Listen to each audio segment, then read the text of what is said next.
Welcome to the Fitness Oracle Daily Show. I am your host, John Katsavos, and today it's Friday. Thank God it's Friday, which means it's TGIF Hot Fridays. And we're going to be talking about why I hate the word stretching and why we should never use this term ever again in the health and wellness industry. So we've already covered why we use this term and the reality of this term, what stretching really means. Stretching, just to recap, means to be able to point. You have 2 points, medium in between, and you pick up the 2 points and you pull that medium apart and put it somewhere else. The medium in between has been stretched. In order for it to maintain its integrity, it's stretched. Now, one thing that I didn't explain: plastic versus elastic. This is important that we understand this. Every single piece of material in this universe has elastic properties and plastic properties. An elastic property allows for play for a medium to be moved. Plastic properties is permanent. If you pull the plastic properties past its threshold, it will break. Very important concept that we have to understand when we're using the word stretching. When you have an elastic property, an elastic material, and you pull the material to its breaking point, at the breaking point, just before the breaking point, I'm talking about few micrometers before that breaking point, the material becomes plastic.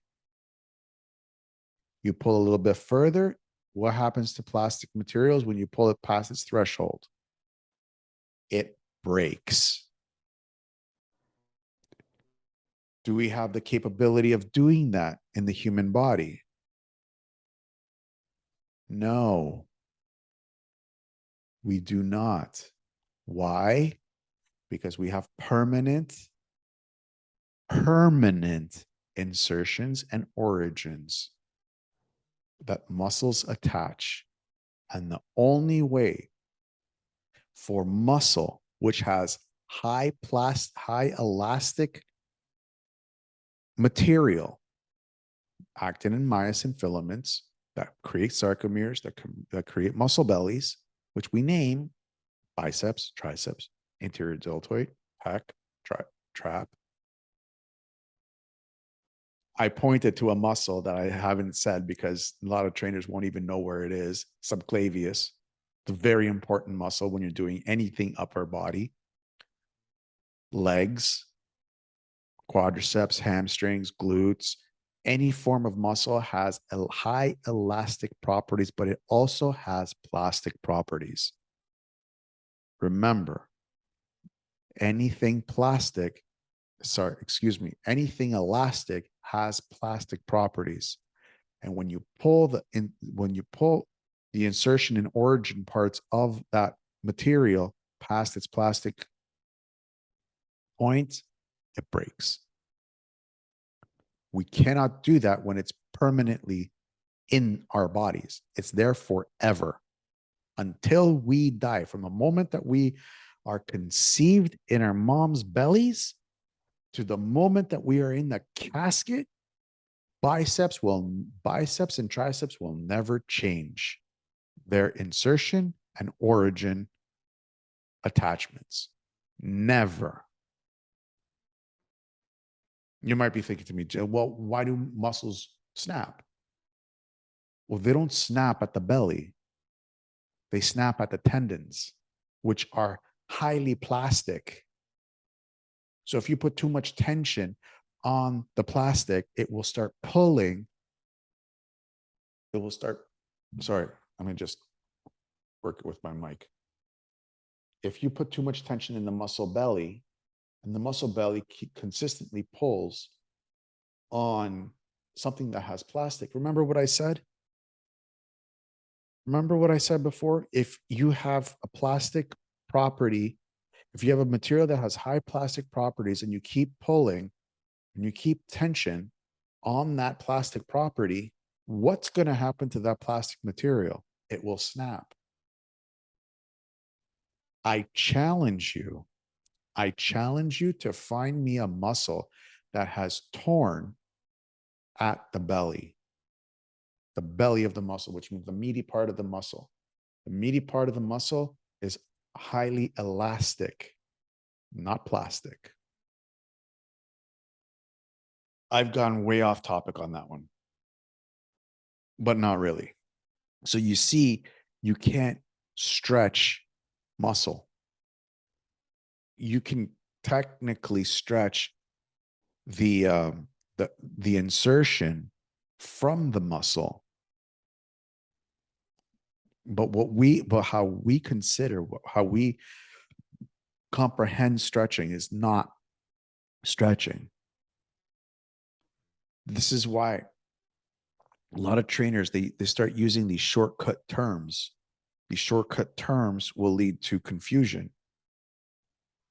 And it's harder for someone to explain the real science behind the muscle and how it works, and for the people to understand when they're consistently being bombarded by, let's just call it fake news.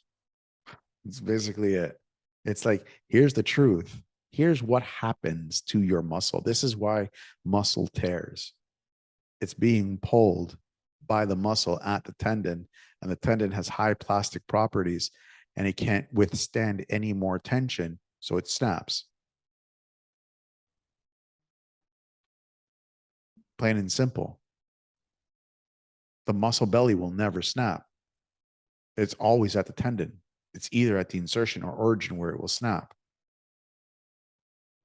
So when we're using shortcut terms as stretching, you build in all this different forms of confusion for the person. Well, what's the person supposed to believe? It's our job as trainers. It's our job as trainers to understand these concepts and to communicate these concepts at a level where the client can understand, not use shortcut terms. You just confuse the client. Like cardio. Cardio is horrendous. I freaking hate using cardio. You'll never catch me using cardio. I hate that word. At what part do you see your heart lifting up a dumbbell? At what point do you see your lungs doing a squat? Cardiovascular. Cardio is Greek for heart. Vascular is Latin for lungs. Cardia, vascular, cardiovascular. Exercise meaning placing a load directly onto the body in order for it to produce an outcome. That's exercise. Where does the heart lift up a dumbbell? How about the lungs? Anyways, I'm just trying to explain to you guys what the trainer is trying to say. The trainer is trying to say, we want to increase, and I said this yesterday, we want to be able to increase the range of motion that you have, and for it to be controlled rather than passive. So active range of motion. We're working on active range of motion and increasing it slightly. That's why you do the downward dog poses or whatever you want to call it. Anyways, tomorrow we're wrapping up the week and we're going to be doing my biggest takeaway. I think you guys already know what my biggest takeaway is. I don't think you guys are going to be surprised at what my biggest takeaway is going to be. Anyways, I want to thank you guys all for watching this episode. And I really hope that you enjoyed it. Please don't forget to subscribe, hit the bell, and share this episode if you're watching this on YouTube or on Rumble. If you're listening to this on iTunes, Spotify, Google Podcasts, Breaker, iHeartRadio, or whatever streaming service that you use, please give us a 5-star rating and a positive review, as it will help us reach out to more people that are suffering from mental health issues. But before you go, I'd like to invite you to keep the conversation going by signing up to your free account at PodInBox. Over the years, we've discovered that in order for us to achieve the greatness that we're destined for, we can't do this alone. So, in order for you to find your place back in this world, we've come across this amazing tool called PodInBox, where we can get together and discuss this topic even deeper. All you have to do is click in the link on the show notes and sign up for your free account and find out for yourself how powerful community really is. Until tomorrow, you guys have an awesome day.